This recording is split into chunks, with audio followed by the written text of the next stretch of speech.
Step-by-step guide to installing a database server like MySQL. Step 1. Choose the appropriate MySQL distribution.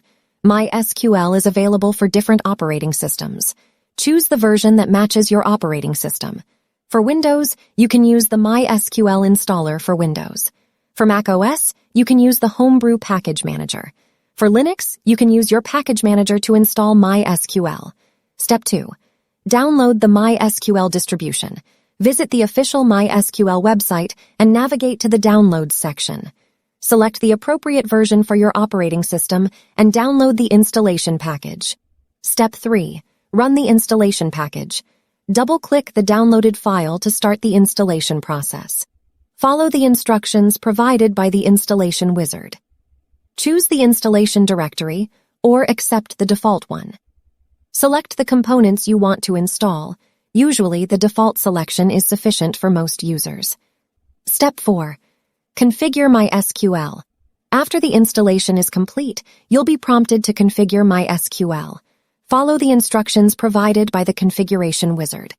Set a root password for the MySQL server.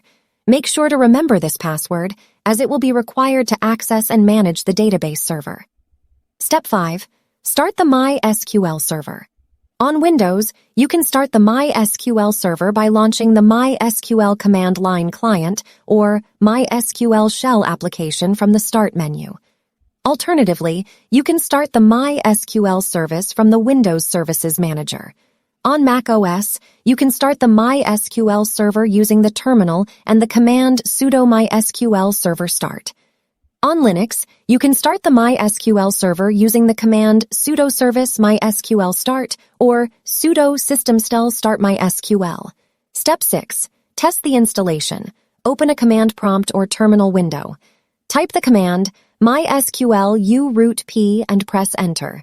You'll be prompted to enter the root password you set during the configuration. If the connection is successful, you'll be logged into the MySQL server, and you'll see a MySQL command prompt. Congratulations, you have successfully installed and started the MySQL database server. Step-by-step guide to installing a database server like MySQL.